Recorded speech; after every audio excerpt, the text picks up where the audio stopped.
Thanks so much for having me on. Is that your in-home library? It is. I can't take any Holy credit for it, though. cow.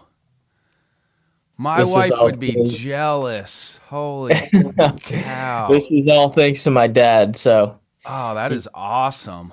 he's the mastermind I'm an behind it. avid reader. Oh, So, neat. yeah, my whole family is. So Love it's it. good. Yeah, my 22 and 19-year-old, they read a lot too. So my wife did a good job with them. I can't take any credit. Coaching as long That's as I awesome. did, I can't take any credit for that. Like, they know I read, but she's hammered that home with them. So that's cool. It's very cool. Oh yeah. Here with Peter Flaherty, Baseball America, and Peter, what year is this for you with Baseball America? I'll be entering my third season. It's hard to believe. I think about it often, but it still feels like it was December 2022 and I was just hired and brought on board. So we're going on year three. I guess you could call me a veteran, but I'm just as fired up now, if not more, as I was in my first year. So And shout out to Teddy Cahill. He went to greener pastures, going to law school now, but obviously he recommended you come on with me, so I appreciate Teddy doing that. And for people that maybe don't know you, give a little bit of your background to people. yeah, so I grew up in the Boston area.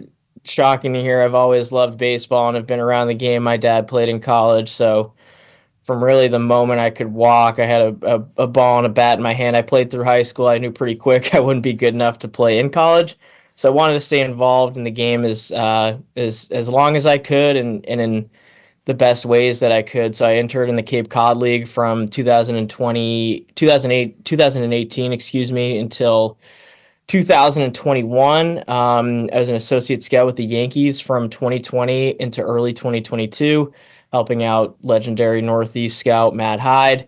Was with the Yankees again until early 2022 and was approached with this potential opportunity from Baseball America. It was something that was incredibly exciting, interesting, anything positive you could have to say. It was all of that to me. I threw my hat into the ring and was fortunate enough to get the opportunity, and I've been with BA ever since. So, say it's been a blast would be a drastic understatement, but that's the Spark Note version of how I got to where I am today. With the Cape, were you with the entire league or with you an individual team? I was with a single team. I was with the Katua Kettleers. Okay, shout out Katua. That's I'm an Oh alum, yeah. so Oh, no yeah, kidding. No yep. And I know way. Matty Hyde, and Matt and I go way back because I coached on the East Coast for a while. So shout out to Matt. He's awesome. He's one of my favorite Oh, I people in the love it. world. So that's great that you were able to have a mentor like Matt because he is one of a kind. He's one of one, especially in the scouting community. He's one of one. No doubt. No doubt. I'm lucky beyond words, but that's awesome. Yeah. As you're diving in, and I really like Baseball America because you guys do a lot with the player side of it too. And do you have any impact freshmen? I know it's really hard to get on the field right now as a freshman at especially the 4 year level. It's really hard when you look historically now. It's almost like the guys that play a lot, they're probably like slam dunk first rounders and big leaguers. But are there any guys this year out there that maybe we need to bear down on a little bit? Yeah, from the position player side, I'll keep it reasonably brief. Obviously, I think the most notable guy is Rentaro Sasaki out at Stanford. Japanese native is kind of pioneering this path. Not pioneering because he's not the first. Itsuki Takamoto and Riku Nishida are other Japanese natives who chose to attend college in the United States, and there are others, and will probably be more that choose to do this. But he's an ultra physical kid, big time power. But he's not this one trick pony, power only, all or nothing guy. He's got a feel for the barrel and a feel to hit, an impressive approach. He's polished for a freshman. So the expectations and buzz surrounding him are at there. It's really high. It's at a really high level. So I'm excited to see what he does. But I think it's also important for everyone to keep in mind that he is a freshman. So I mean, he's draft eligible again as a sophomore in 26. But I'm looking forward to see what he can do. He could be a potential high impact middle of the order bat for Stanford, a team I'm excited about. So I'm a big fan of him. Another guy I've got my eye on the position player side is Brody Johnson down at Vanderbilt. Corner infielder, physical kid, really intriguing. Hit power blend at the plate, and he's one of the handful of freshmen who already have this wood bat summer league experience. He played in the Appy League this past summer. He hit over 280 with six doubles, six triples, five homers, and 47 RBIs in 43 games. He was the MVP of the All-Star game, showed really, really well this fall. Physical kid. He looks to do damage each time in the box. And like I said, that hit power combo is really intriguing. And there's a real appealing explosiveness to his operation. So there's a lot to like with Johnson if you're looking for kind of that next potential star in the SEC. He fits the mold. Jay Abernathy at Tennessee is another guy who sort of fits into that bucket. More of a slash and dash leadoff hitter, advanced field to hit, quick hands, double plus runner, plus bat to ball skills. Could be that table setter atop the Tennessee lineup from day one. And then on the pitching side, I think there are a number of potential impact freshman arms, but the guy I've got circled in particular is right-hander Sean Jenkins down at East Carolina.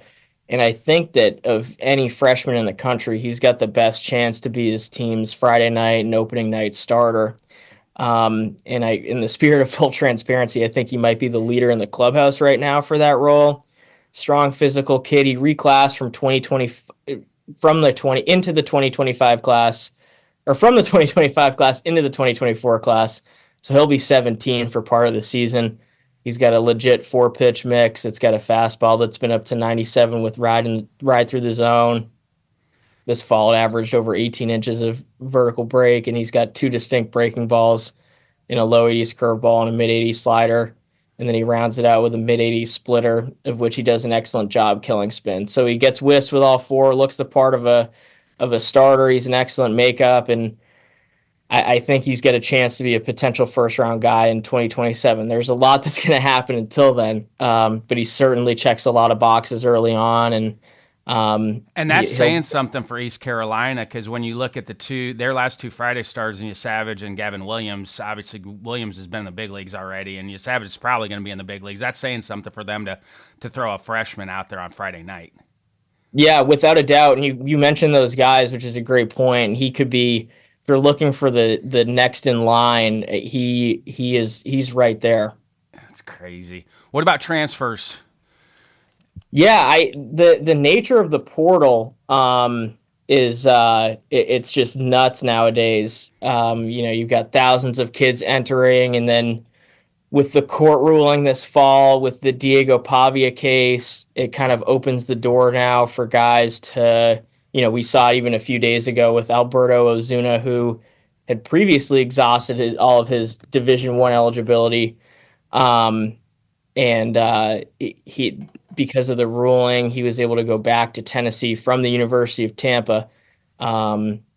So craziness in the portal. It'll really, until I think it's regulated in some manner, it's going to be just as hectic, if not more hectic each summer. So I know that if there's any coaches listening to it, that's not necessarily what they want to hear, but hopefully once the House settlement comes out in April, I think April 28th is when they finalize things with that. Hopefully we get more clarification on how to go forward and move forward with everything once that comes through in April. Yeah, without a doubt. But not to get too off topic, but on an individual level, my personal top transfer is Iva Arquette, former infielder at Washington. He's now headed to Oregon State. Entered the portal after former head coach Jason Kelly took the pitching coach job at Texas A&M. He broke out this spring and hit over 320 with 14 doubles and 12 homers. Had a really good summer on the Cape, was an all-star, long, lengthy kid. Above average raw power that he was able to tap into this season and during the summer. Actions only improved on the dirt at shortstop. I got a handful of good looks at him this summer. I know he's not necessarily a slam dunk to stick at the position, but he's trending in the right direction. I like the offensive profile. He's certainly got potential first round upside. And then I guess switching a little bit to the SEC, Gavin Keelan, former Louisville infielder, is now with Tennessee. I was a little surprised to see his name in the portal at the end of the year, but again, that's that's the way things are nowadays. And he was an everyday player for Louisville since he stepped onto campus as a freshman. Started at shortstop over there during the spring, and he had his most productive season to date. He hit 330 with 23 doubles and 9 homers. It's a real hitterish look in the box. Got quick hands and a compact swing. Plus feel for the barrel, bat to ball skills. It's power over hit, but he'll shoot a gap or put a ball down the line. And I think he's a second baseman without a doubt, professionally on the dirt. But again, advanced hit tool. It's an above average hit tool and looks the part of a second to third round type this in this year's draft. And I mean, we could go on and on and on with transfers. I think the pair of Arkansas lefties and Landon Beetleshees and Zach Root. Root is going to be right in the thick of that weekend rotation. His changeup is outstanding. It's a legit swing and miss pitch. He pairs it with a big breaking ball. Beetleshees has the more, I'd say, explosive and powerful stuff of the two, at least when comparing the heaters. He's been up to 96, 97 with it, with life through the zone, especially in the top half of it. And he pairs it with an above average, or at least it'll flash above average gyro slider, and then the changeup's an effective pitch against righties. So those two guys will be serious factors for Arkansas. Root has a lot of moving parts, though. That's the biggest thing with him when you watch him. Out of the windup, he's okay, but he has some issues out of the stretch sometimes just because he has so many moving parts. And I think that's what got him a little bit last year when you looked in the postseason. So he was fine out of the windup, but once you got on the stretch, he had a lot of moving parts going on out of the windup, and it was hard for him to sync up out of the stretch. But good thing for him is he didn't usually let a lot of guys on base. Yeah, you hit the nail on the head, because I was going to say to that point it got a little disconnected and out of sync at times. But yeah, I'm excited to see how those two dudes factor in. And I think with LSU, I mean, they had a legit transfer haul as they've had the last couple of years. Daniel Dickinson on the position player side, Anthony Ianson from UC San Diego on the mound, Connor Ware also on the mound, lefty from Pearl River Community College. Really, really solid JUCO program. He showed well this fall and has kind of seen his name tick up draft board. So, I mean, I wrote this summer a piece on the top 100 transfers, and we could have stretched that out to 200, because all the guys that we talked about are going to make a legit impact, but that list stretches so far beyond who we talked about. But it's a real interesting dynamic that's been added to the college game. If you had to draft right now, who would be the first position player taken, and who would be the first pitcher taken out of the college ranks? Great. The latter is a tougher question for me than the former. So at the top of this year's draft, last year we had star power, like guys like Travis Bazzana, JJ Weatherholt, Jack Caglione, Charlie Condon. At least right now, from this chair, there isn't that, for me at least, that star power at the top of the class. This, like, if I'm Washington right now, I'm not sitting here saying, awesome, I can take this. I mean, they'll say this on draft day. They'll be excited about who they take at 1, but there are a handful of guys who could play their way into that range. So on the position player side, collegiately, Lavalette is my top guy. 6'6", 230 pound Adonis. And has done it since he stepped on campus. Yep, exactly. The track record has been excellent. He hit 21 homers as a freshman, 29 last spring, and hit over 300. And still has some projectability with his frame too. Like, that's the biggest thing with him, is like, his best days are still way down the road, because he hadn't tapped into his physical presence yet. I mean, he's big, but he's still got a lot more room for growth on his frame. Yeah. He's a kid who could get a little bit more physical. It's a great body already, and a great body to work with. Plus power, it's double plus to the pull side. He's also got a knack for getting the ball up in the air. It's a swing that's tailored towards it, so it only helps him in terms of tapping into the in-game power. And I mean, he's a long levered kid, obviously, at 6'6". I mean, that that allows him to generate high quality impact across all four quadrants of the zone. He can barrel at balls no matter where it's pitched. Like the plate coverage with power is just so impressive with him. And then his hit tool, like he's not a power only guy. It's not this all or nothing type profile. It's not a plus hit, but I mean, it's probably closer to a 55, which is above average than it is average. Like there's feel for the barrel, but there's some susceptibility against secondaries and fastballs in the top half, but the approach and swing decisions are polished. Like last year, he had an overall chase rate, I think, of just 18%. And he's a bigger guy, but I think he'll get the opportunity to prove himself in center field. He moves really, really well for his size. He runs well, covers ground in either gap, and the instincts and first step and just the reads in general, they've improved with him over time and just naturally with the reps. So there are a lot of fun tools there with Lavalette, loud tools, especially with his power. He'd be my first college guy right now. And then on the pitching side, I think that's where it gets really, really interesting because you've got, I'd say, the two leaders in the clubhouse right now are Florida State lefty Jamie Arnold and UC Santa Barbara righty Tyler Bremner. And it's kind of just like pick your poison. I think you could talk to however many people, and half would say Jamie, or a little over half would say Jamie, and the other half or a little over half would say Tyler. Like, both are really, really good at a lot of things. But, if I were forced to pick right now, I'd probably say Bremner. It's a real simple delivery, repeats it well, super easy. His fastball's been up to 97, 98, averaged almost 20 inches of ride last spring, consistently gets it and locates it above the barrel of opposing hitters, easy above average. But for me, the secondaries with Bremner are his moneymakers, especially his changeup. Easy plus, borderline double plus pitch, gets great separation off his fastball.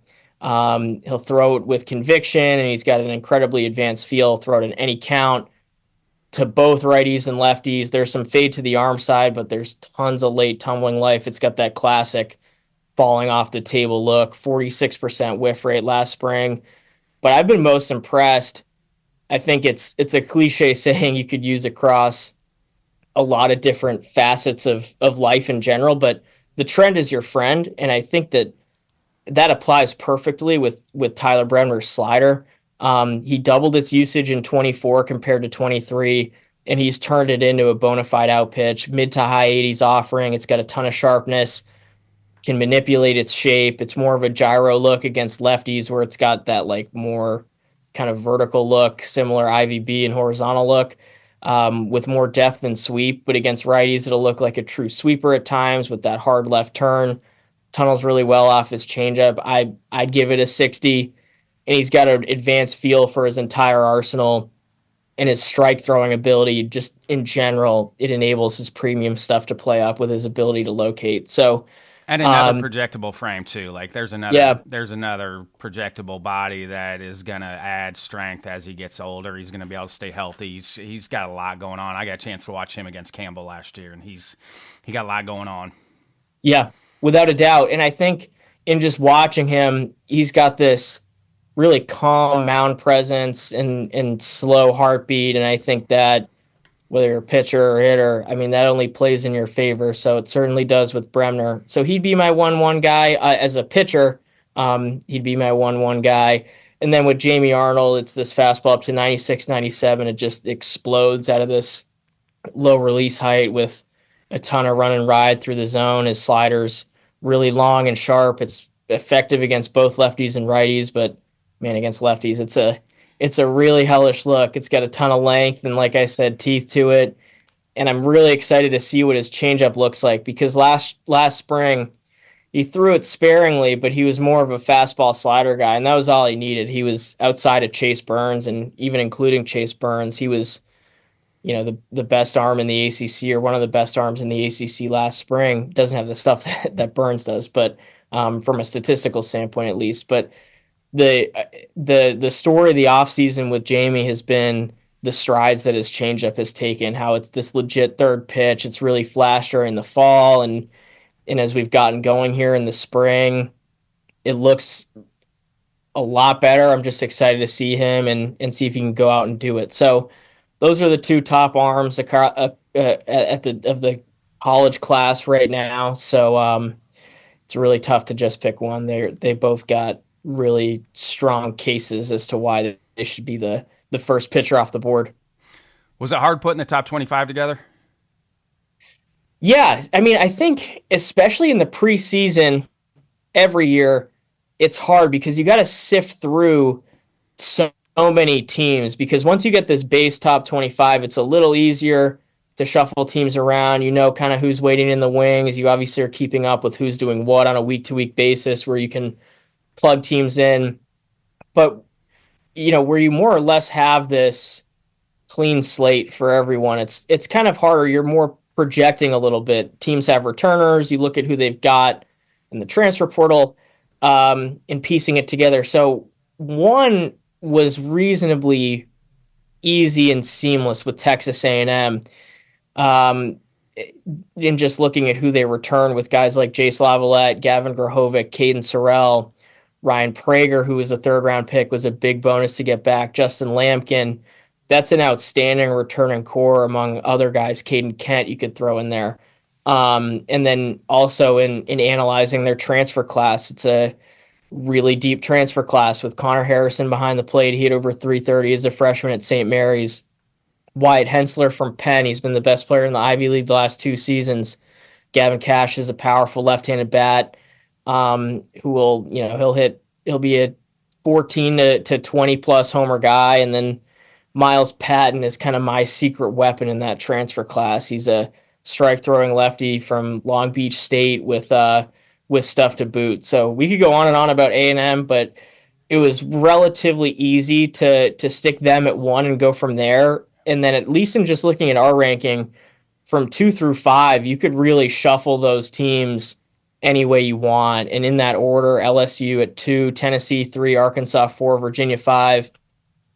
All are super talented ball clubs with Omaha national championship aspirations, and you could shuffle them any which way. They're all deep and supremely talented. So I think as you get further down the ranking and actually like into the 20 to 25, 18 to 25 range, we had discussions probably about 10 to 12-ish teams that could have slotted in that 23 to 25 range. And I know we settled on the teams that we did with UC Santa Barbara, UC Irvine, and Indiana, but there are a bunch that are really close to banging down that door, and I wouldn't be shocked at all to see them ranked during the 2025 season or in particularly short order. So, because Irvine, Indiana, and Santa Barbara have got it going. They've all played really well here the last couple of years.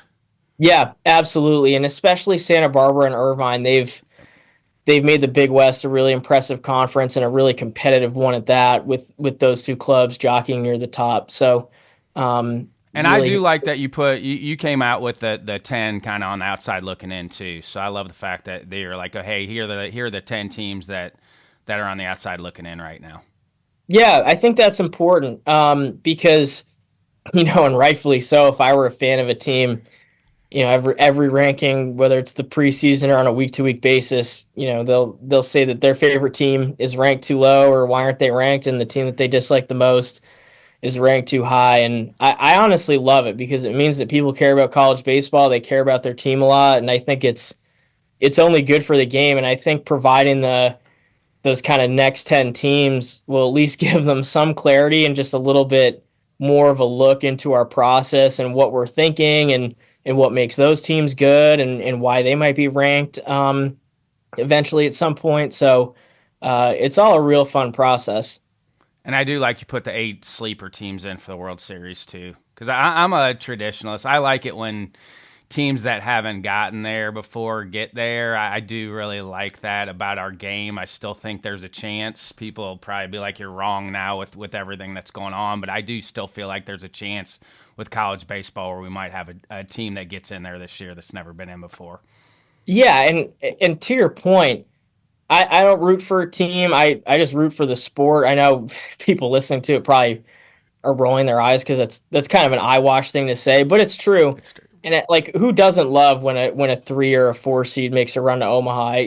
If you don't love it, I'd love to see what you got going on, because it's a blast watching a team make a Cinderella run, whether it's through a regional and a super regional, or you got a 12 to a 14 seed in March Madness, go to the Sweet 16 or Elite Eight. So I'm all for a Cinderella team, all for a smaller program making a deep run and playing with the big dogs. So, and baseball is the most unpredictable sport in the world, which is one of the things that makes it so great. So, um, as always, everyone's 0-0. They got to go out and do it. And even beyond those 8 Omaha sleepers, there'll be teams that surprise some people and are poised for a really deep run into June, I think.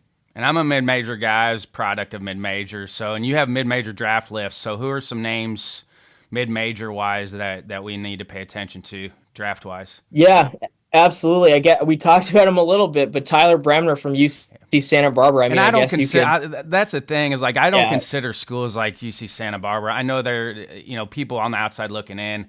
I don't consider Santa Barbara a mid major. I know if you want to label it that it is, but with the way that they have been here the last few years, I consider them a Power Four school. yeah. Absolutely not. I absolutely agree with you. That's the thing is when put into, and ironically enough, whenever this comes out on Thursday the 6th, I've got 11 more of mid-major draft prospects to watch, and I got to come up with a better title for it because like UC Santa Barbara is not a mid-major, Coastal Carolina is not a mid-major, so it's like, what do you call these kids? And like, I don't want to discredit the programs at all and say they're smaller schools and whatnot, but I'm not a fan of the moniker We'll mid have to come majors. up with a name. Yeah, Anybody I've listening been in, if you got that would be some good fan interaction. Anybody listening in that has a better name than mid major, reach out to me or Peter on that, and we'll get it switched. I'll start using it because we've got to be able to come up with something maybe a little bit better than mid major. no doubt because I'm with you. I think it discredits the kid and it might discredit the program a little bit, which shouldn't And be the when you case. look at the big leagues, I mean, I mean, Billy Wagner just went in the Hall of Fame, was Division III. But I mean, if you look at the big leagues historically, there's been just as many guys from smaller Even Aaron schools, Judge like went to Fresno for State. sure, for sure. Yeah, But you mentioned but Fresno and Coastal, both have won national championships too. And that's also the great thing about college baseball is that you still have an opportunity to win a national championship, even if you're not quote unquote what people think as a Power Four school. yeah, like no matter where you're at, you get a shot. So, in any event, I guess the guys that are not in traditional Power Four conferences, so no ACC, Big Ten, Big 12, SEC schools, you can throw those out the window when talking about these guys. We talked about Bremner. Nick Dumanil from Cal Baptist is a guy that I really like. He really made waves last year as a sophomore. Swung the bat really well, but I was impressed with what he did this summer on the Cape. He hit 311 with 12 doubles, 4 home runs, single season Brewster record, 26 stolen bases. Just a really tooled out kid with a really impressive skill set across the board. There's pull side power. I think the biggest key for him is going to be shoring up the hit tool and polishing that up as much as he can because there's some swing and miss and some chase against secondaries, but he can really run. He's an excellent athlete. There are just tools on tools on tools. The key is just going to be the hit ability and how much he can put the ball in play. That's the case for a lot of guys, but he's someone to keep an eye on. And funny enough, we talked about it. Coastal, Caden Bodine. He's their everyday backstop. He's as far as a hit tool goes, he's got one of the more polished hit tools in this draft. It's an easy 60, double plus bat to ball skills, posted an end zone contact rate last year, I think definitely north of 90%, may have been as high as 94, but really advanced feel for the barrel. It's definitely hit over power with Bodine. Um, but again, the hit ability with him and barrel sense is just outstanding, and it doesn't stop there. He's an advanced defender. He receives really well. He's got a strong, accurate arm, good compact actions, good footwork, and a really good leader who can handle a high level pitching staff. So those two guys, Dumanil and Bodine, they've certainly got first round aspirations. And then we also talked about Fresno, Murph Gray. third baseman, big league body, elite makeup. Another guy with an above average hit tool and a feel for the barrel and impact. So um, we could keep going on and on. By the time I drop my piece on Thursday, which in this case would be tomorrow, I'll have in-depth scouting reports and deep dives on 24 of these players who don't fit into that, who don't go to these traditional Power Four schools or fit into that bucket. So, as is the case with every draft, there are guys from all levels collegiately. Whether you're at a blue blood like Texas A&M, Florida State, Clemson, Tennessee, or you're at some of these smaller schools. If you can play, you'll get found, you'll get scouted, and you'll get drafted. I love that you put out your projected field of 64 too. Oh yeah, Like you did host too. I love it. I love yeah. it. I was rolling through it this morning. I love the fact that you put all the host sites in. I love that part of it. Oh yeah, we got to check all these boxes off before February 14th. Love it. And I mean, it looks like a lot of the same schools, but a couple different in there. I know you guys came out with, you feel like SEC has a chance to maybe get a record amount of teams in. Yep. Yeah. So Because Mississippi State's improved. Because I know there's a couple teams in that haven't been in that look like maybe they're improved this year too. Yeah, Mississippi State was in there last year. They went to the Charlottesville Regional. We've got them projected in there again this year. Coach Lamonis has done a really good job of bouncing back after Shout out, Coach. a rocky couple of years. Yeah, he's an outstanding coach and leader, and they've got another strong team. And then as far as the host goes, full disclosure and projecting those, at least to keep it a little easy to start, 1 through 16 is just our 1 through 16 ranking. So Texas A&M 1, they're number 1 in our poll. NC State 16, they're 16. So that's where the hosts kind of line up now. And they'll shuffle as we get deeper into the season, obviously, and things start sorting themselves out. But in the spirit of transparency, that's how we do it. And geographically, I mean, it's a good spread too for the host sites because it's a good geographical spread too. Yeah, I love how you can go from coast to coast, like a Corvallis regional, and you go as far east as a Charlottesville or a Raleigh, and you throw in sites like Norman, or this year Norman might be a little tough just given where Oklahoma's at, but we've got them in the field. But you could have Stillwater or Austin or College Station or Dallas. So yeah, you could, any geographic region in the country, there's a regional contender. What do you feel about the coaching changes that were made in the offseason? Yeah, I mean the coaching carousel as per usual. It's an interesting cycle to follow. It's kind of a brutal cycle to follow. But their programs bring in high impact coaches and leaders that are going to better their program in the immediate and also long term. I think Coach Hare from Campbell going to Ohio State, that's a really excellent hire for the Buckeyes. He had a sustained track record of success at Campbell, both of winning at the team level and developing guys at the individual level. You look towards someone like a Zach Neto, who's the everyday shortstop already for the Angels, or Cade Kuehler, who was a high draft pick of the Atlanta Braves.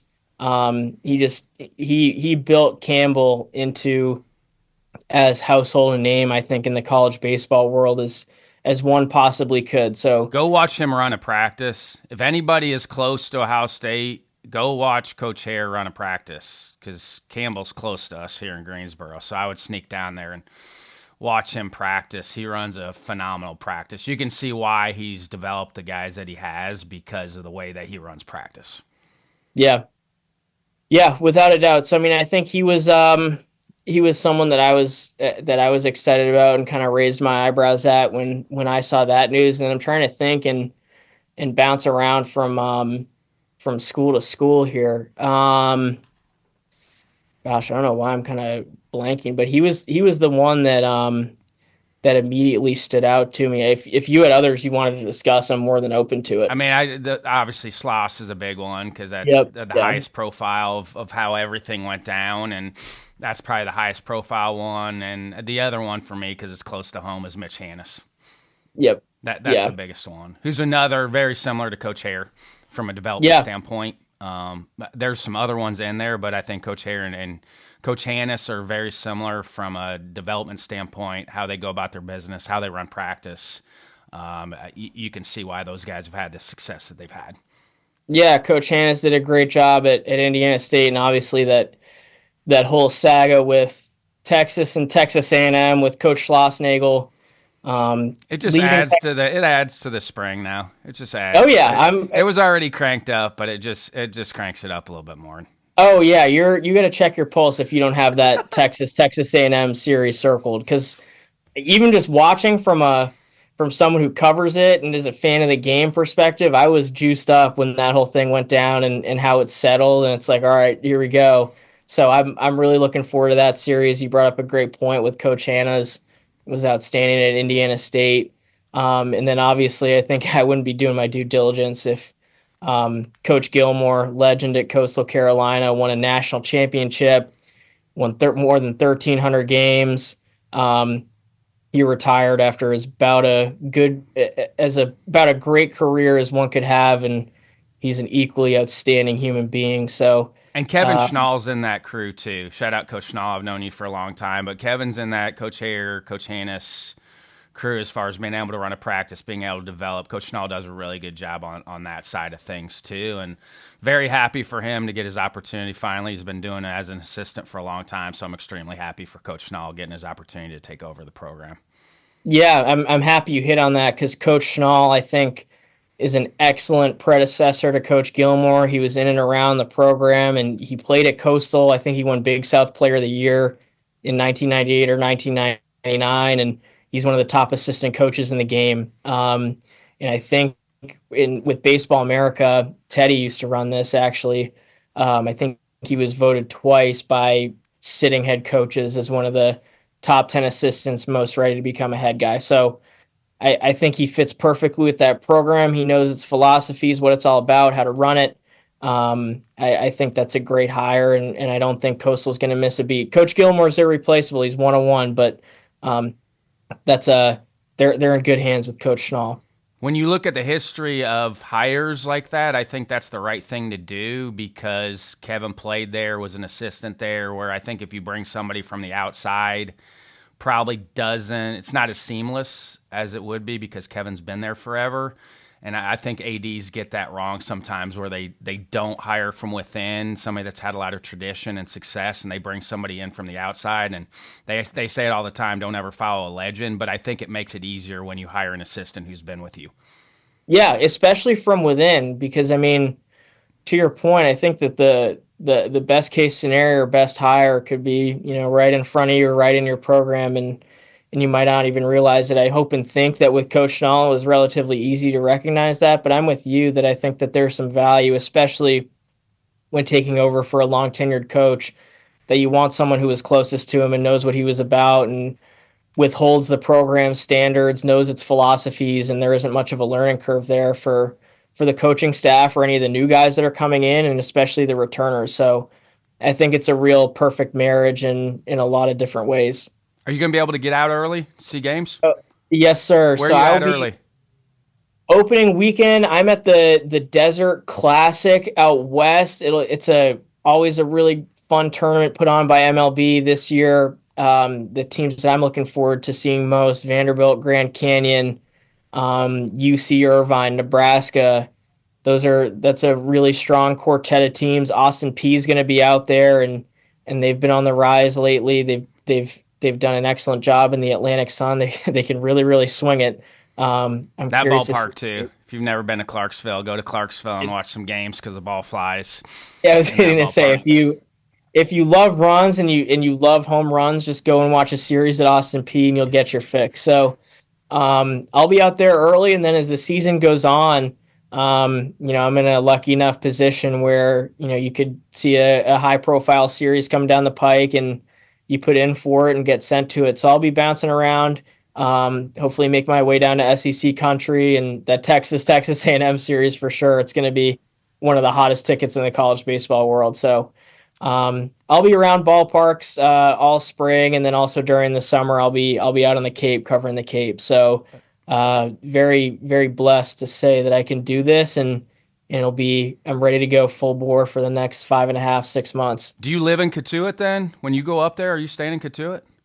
So right outside of Katuitt in Mashpee, it's equidistant between Falmouth Park and Yeah. Katuitt's Park. So it's 10 minutes west to Falmouth, 10 minutes east to Katuitt, and then like 20 minutes further, Hyannis. So, I mean, from playing for Katuitt and And I playing in the coached league. at Falmouth too. For shout out, Coach Trent. He passed away, right before the convention. So sorry for that. He was a huge mentor of mine. So Coach Trent meant the world to me.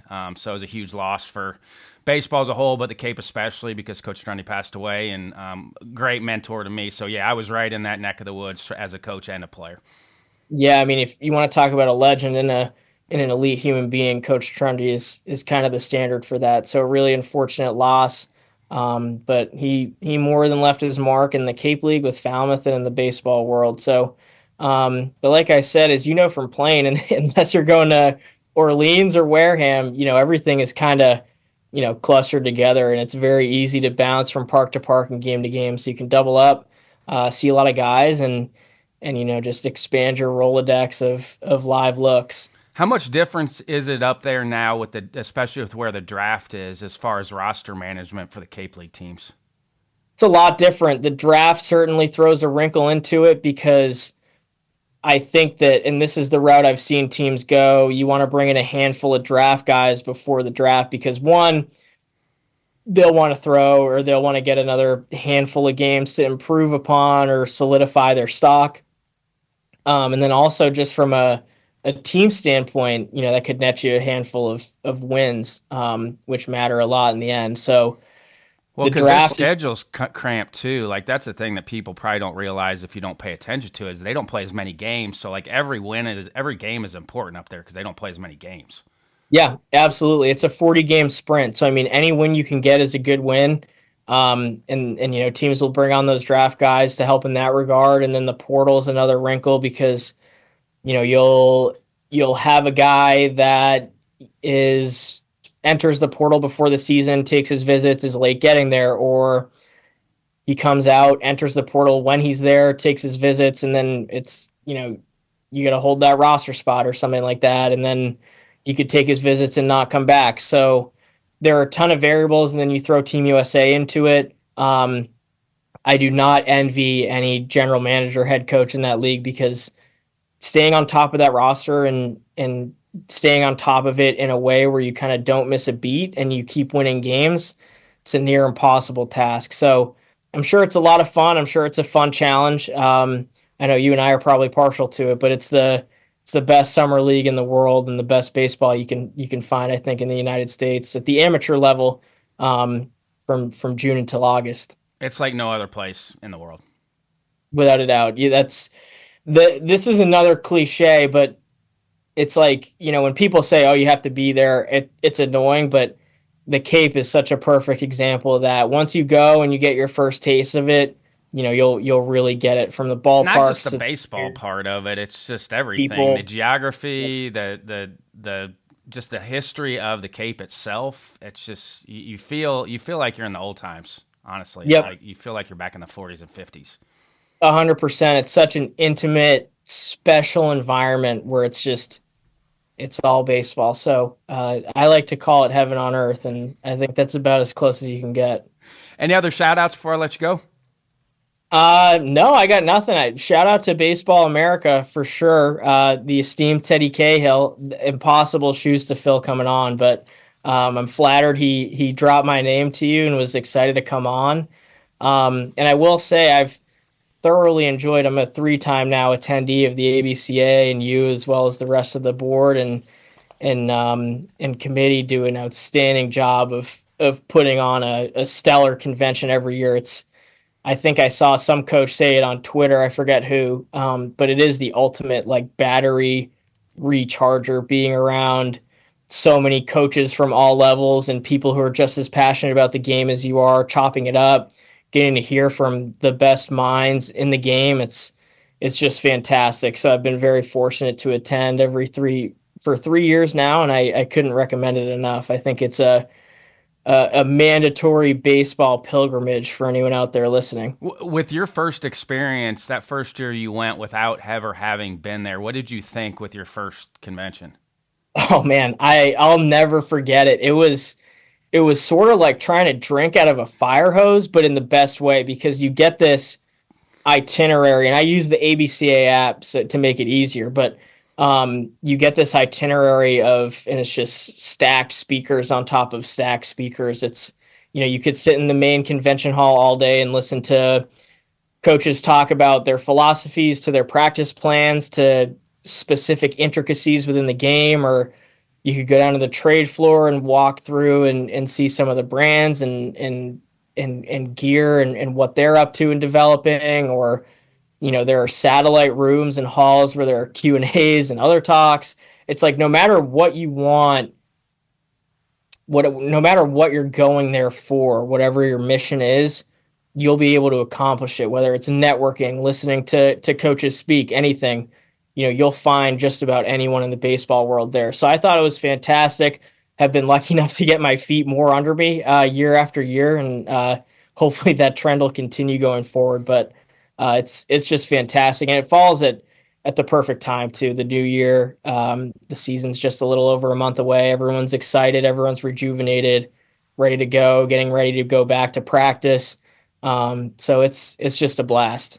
All right, out of left field here, what is your favorite book behind you? Or have you read any of the books behind you? Bad question. This is the library is a little eye-watering. I can't take any credit for it. I was thinking of this is like my go-to background whenever I got to be on camera. That's impressive. I told you that pre-call. My wife would be extremely impressed. That's all credits to Pops. He put it together. Let's see. That's awesome. Oh man, there's a Red Sox book and a Ted Williams biography. There we go. By Ben Bradley Jr. I love the Ted Williams book. So those two Red Sox ones are my favorite. Love it. All right, Peter, thanks for your time. Appreciate you. Hopefully I run into you this spring. Likewise. Thanks so much, Ryan.